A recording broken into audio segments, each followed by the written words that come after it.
welcome to another video.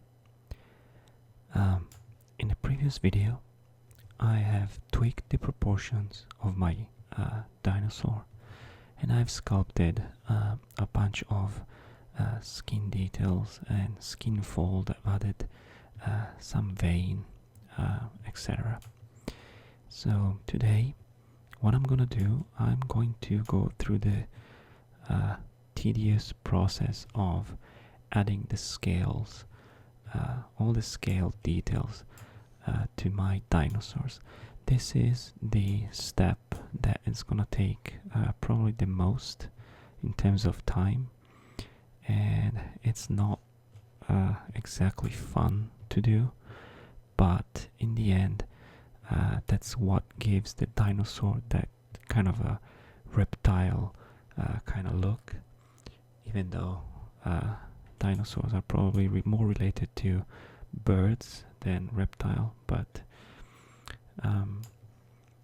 so first thing I want to do, I want to bring up my reference that I have, and again, like I already said in the previous video, depending on the artist interpretation, we got completely different type of results. So this is one type of interpretation, and this is an Allosaurus, which is the same dinosaur that I'm making, and this also is an Allosaurus, or at least it's very similar, and this also is an Allosaurus. And as you can see, I've got completely different, also this is an Allosaurus, so I've got completely different type of scales depending on the artist interpretation of this particular dinosaur. But what they have in common is that the scales basically they're not random, but they follow the facial features of the dinosaur. So let's see if I bring here this, for example. As you can see, the scales might be a little bit difficult to see, but the scales are following the folds of the skin. That's why I wanted to sculpt the folds first. So these scales here are gonna have to follow the feature of my dinosaur, and to do that there are various methods, but I could use an alpha and start dropping patterns all over the place, but with the alpha it's difficult to keep that nice pattern that I want to make. So instead, what I'm gonna do, I'm going to painstakingly make the scales by hand, and I'm just gonna show you very quickly the process that I'm gonna do. So for example, let's say that I want some bigger scale here that follow this contour here. So what I'm gonna do, I'm gonna use my mask with a small alpha like that, and I'm gonna start making some of these scales pattern like this. Alright, I'm just gonna make it a little bit, and just to show you the process before I actually start. So I'm gonna go like this and like this, and continue doing that until it's needed. And okay, let's stop here, and then let's say that I want a smaller scale on the top, because these scales are probably a bit smaller, and then they get even smaller here. I can zoom and add smaller scales here, like so. So something like that, and like that. Okay.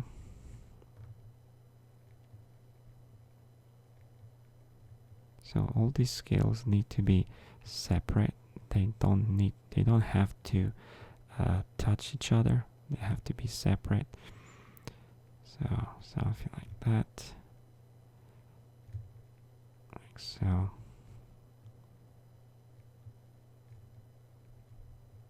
And something like this. And once I've got, I'll stop here just to show you. Once I've got the pattern that I want, I invert the mask, and then there's a couple of things I can do. I could use this Form Soft brush, and with this one what I can do is just gently going on top of my scales and extrude them as much as I want, something like this, and I will get this kind of results, which is pretty nice. Or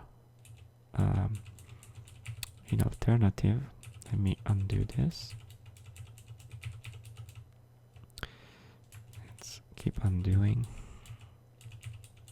Or I can go here and scroll back a little bit. Or another thing that I can do, I can go into my deformation panel here under tools, deformation, and I can go here where it says inflate, and I could click on inflate, for example, 1, and this will extrude my mask as well. Now the main difference between using the mask, the inflate versus the Form Soft, is that inflate, it's based on a value that I type in here. So if I just click on 1, I just input 1 and then click enter, so all of these scales have been extruded exactly the same amount, while if I use the Form Soft brush, it's my brush pressure that decide which one are going to be extruded more and which one are going to be extruded less. So depending on what you want to do, I can choose one method or the other. So yeah, so this is basically what I have to do, and I'm gonna record the whole process, and I'm gonna speed up the video because this is gonna be otherwise it's gonna be a very long video, and I'm gonna do some voiceover, so just you're not gonna have to see like a long silent video. So I hope you will enjoy, and I'll see you when the job is done.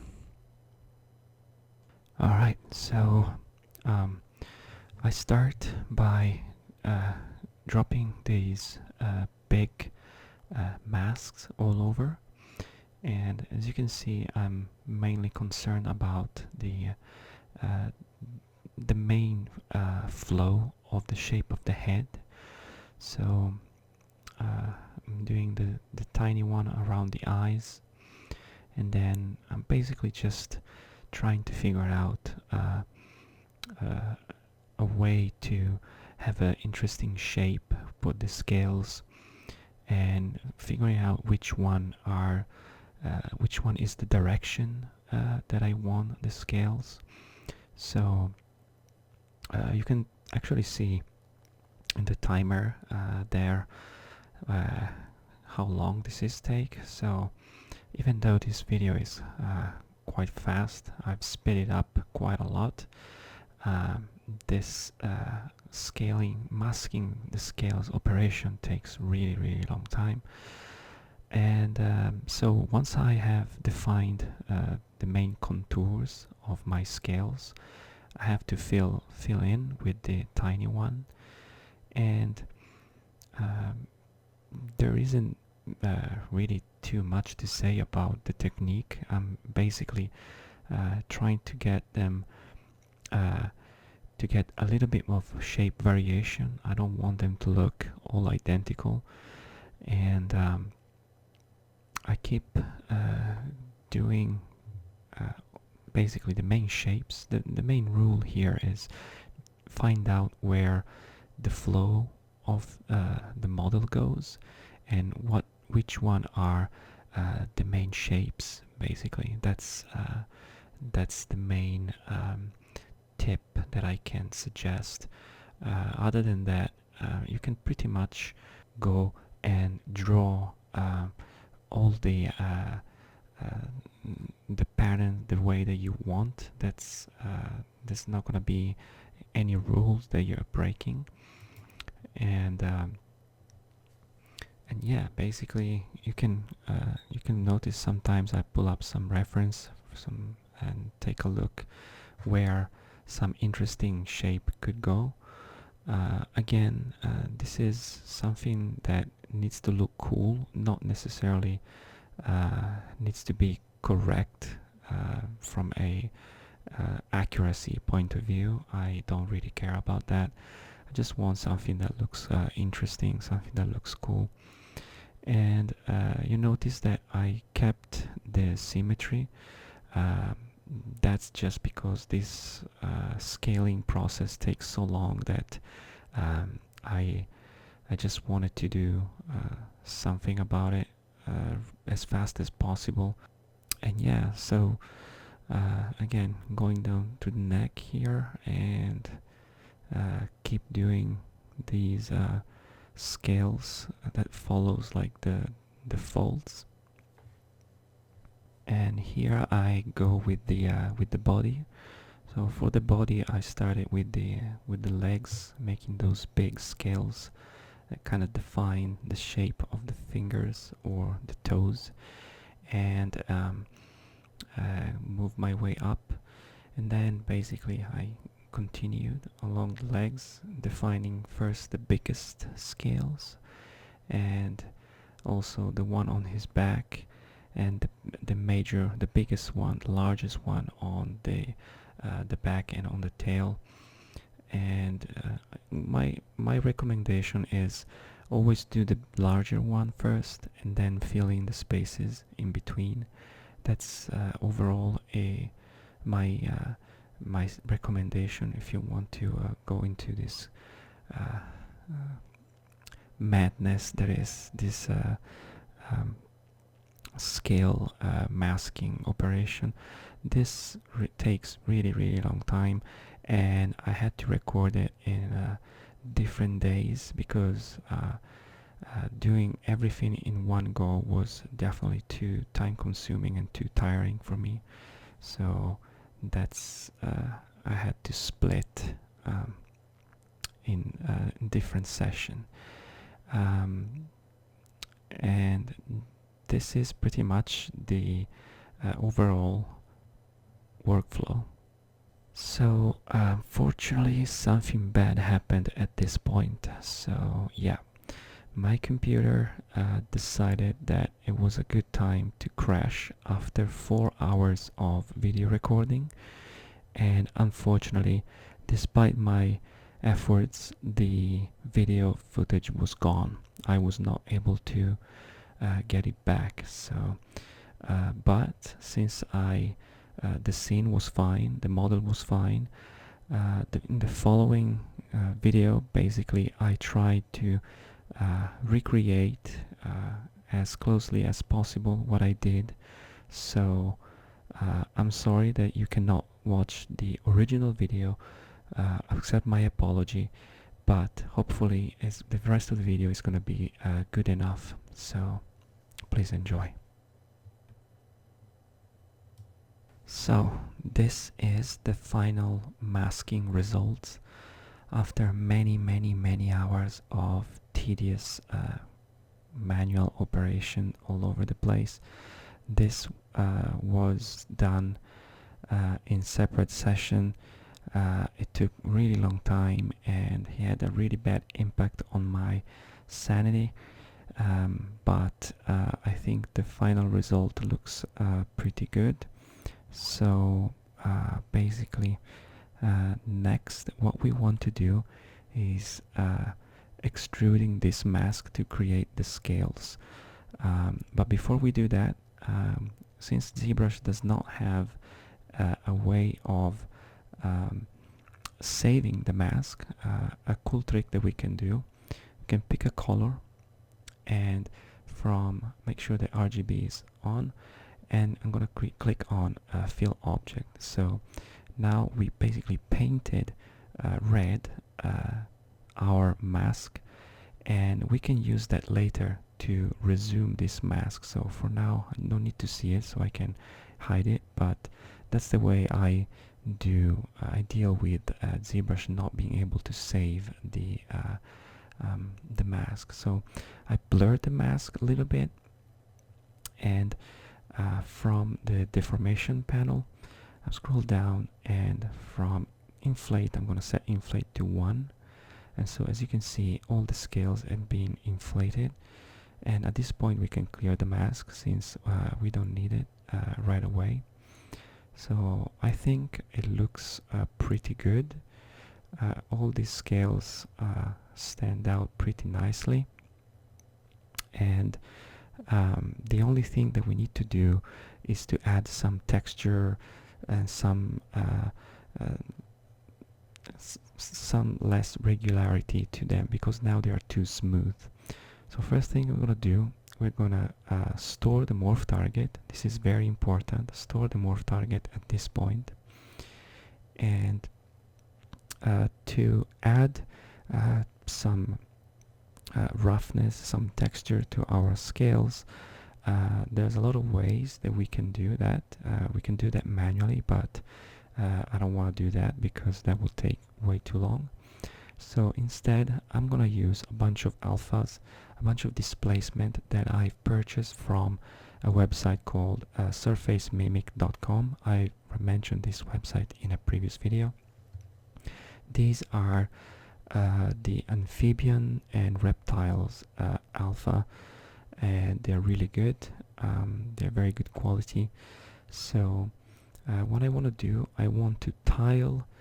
These are all tileable textures. So what I want to do, I want to tile this and wrap my model. So I'm gonna load one of these, but I'm gonna show you that ZBrush has a weird bug that I haven't figured out why it's doing that. So basically, if I set some tiling, in this case 20 and 20, the resolution of my masking with this tiling is going to be very, very low for some reason. But before I can do that, now I'm going to mask, but as you can see, mask by alpha is turned off, and the reason is because I don't have any UVs yet.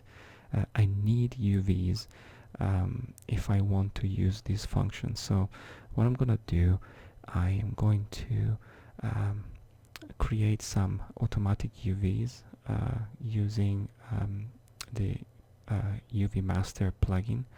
So scroll down to the lowest resolution, and then from the Z plugin just go to UV Master and click on unwrap, and ZBrush is going to automatically unwrap this model for me. There you go, that's done. And let's see if we scroll down to UV map, which is there, texture map, UV map, and click on Morph UV. As you can see, that's what we got as automatic unwrap, which is good for now. So now that we got our UVs, we can go back to our highest subdivision level,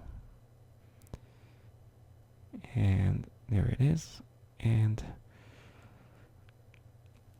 now we can actually go back to our masking with our tile brush selected, and just to show you what's going on, so now we can click on mask by alpha, but as you can see, it doesn't have any detail. It's all very blurry for some reason, so it looks like it's a bug. I don't remember this happening in previous version of ZBrush, but basically that's what happens. So instead, so since this is obviously what I don't want, because I want more detail, what I done instead, I basically went in and manually tiled in Photoshop that same texture. So I repeated the texture 20 times. As you can see, if I scroll, it's tiled 20 times horizontally or vertically, and saved it. So now in ZBrush I'm gonna bring back my tiles to 1 because I don't want any tiles there, and I'm gonna load my bigger pre-tiled texture that I made in Photoshop. There it is. And now if I click mask by alpha, you can see that there you go. Now I've got that nice detail there that is exactly what I want. So with this mask, I can click on view mask, so it's not distracting. The masking is still there, it's just hidden. You can click view mask, and now go to deformation, and again I'm gonna go to inflate and set the inflate to 1. So as you can see, I've got my model now that it's been roughed out, so all my scales now, they look a little bit more natural and less flat, but I don't want this texture everywhere. I just want it over the scale. So what I'm gonna do, I'm gonna bring back the paint that we did, and I'll show you how you can get back your mask, your original mask. So with the paint visible, I'm gonna scroll down to masking, and I'm gonna click on mask by color and mask by intensity. So that's what happens if I go back up and hide my color. As you can see, I got the same exact mask that I had originally. So this is really cool. So now here's where the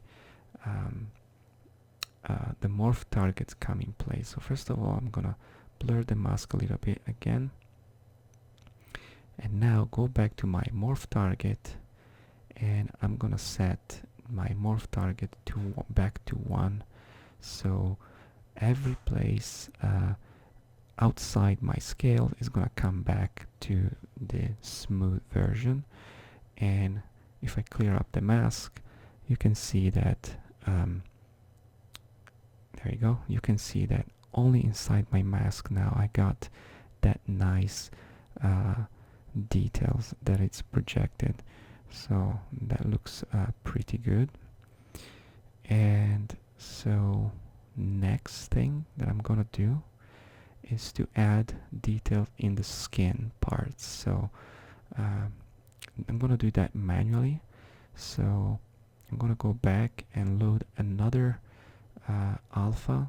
I'm gonna load the frog skin one, so this is pretty good, and I'm going to import that alpha as well, this one. So there it is. And now basically I'm just gonna with the drag rect selection, I'm just gonna tweak my intensity a little bit, and I'm just gonna drop that alpha in places where I want to see those nice skin folds detail, kind of like a reptile kind of skin. And I'm trying to maybe the alpha there was a little bit too strong. I'm trying to keep the flow of the lines there, so to follow the skin folds that I sculpted. So I'm gonna go again in the sides. I'm gonna drop these guys, this alpha right there, and keeping the symmetry on the edges, and then for the middle I'm gonna break my symmetry and I'm gonna drop a larger stroke to create that nice reptile skin effect that I think is gonna look pretty nice. So I'm gonna basically, this is what I did, and I'm gonna stop the recording now, and basically I'm gonna show you the final product, the final dinosaurs, and we're gonna talk a little bit about that. And here it is. This is the final dinosaur, this final sculpt of the dinosaur. So I'm gonna briefly show you what I did. So I've put those wrinkles and that reptile skin all over the skin area, the empty area, without worrying about going over some of the scales. That's fine. So I've done the belly, the arms, as you can see there, the tail, and all the way down, and then the feet, the back of the legs, they all have that nice detail there, the fingers there, the toes, and yeah, pretty much every exposed non-scaled part got that nice wrinkly skin. Then I've sculpted manually a bunch of details, so you can see I've sculpted the inside of the mouth there, and I've sculpted also like a hole where I'm gonna put the tongue there, and this was inspired by another work that I saw on ArtStation. A guy made an amazing Charizard model, so I stole the way that he did the inside of the mouth. I thought that was really good, and then I've sculpted a little bit more detail in these bigger scales here, and that's, yeah, I've done also the one on the legs there, and yeah, that's pretty much it as the dinosaur, a little bit there on the side of the mouth. And then for the teeth, I made this very simple geometry in Maya, super simple. I'm gonna show you the lowest resolution. So this was done in Maya. I made only one, and then I duplicated it and imported back into ZBrush. Very basic. And then basically what I did, I just moved it around a little bit, and if I go back to the highest resolution, I just used the same alpha that I use on the skin to create a little bit of cracks there. And finally, for the tongue was made by in ZBrush. I took a sphere, I've deformed it a little bit, nothing special, made a Dynamesh, as you can see, and again I used the same alphas to create some bumpiness, as well as this is the same alpha that I used before, just inverted, so to create like the bottom of the tongue to make it look a little bit more veiny. And that's it. That's pretty much the whole dinosaurs. I'm very sorry that you couldn't see the full video of it, but hopefully this was informative enough, and from I think the final result looks pretty good. So as long as the detailing goes, and the modeling goes, the dinosaur is done. So for the next video, What I'm gonna do, I'm going to um, do a retopology. I'm not sure if I'm gonna do it automatically or manually. Probably I'm gonna do it automatically to save a little bit of time, and then we make some UVs, and then we can probably start painting this guy. So that's gonna be quite fun to do.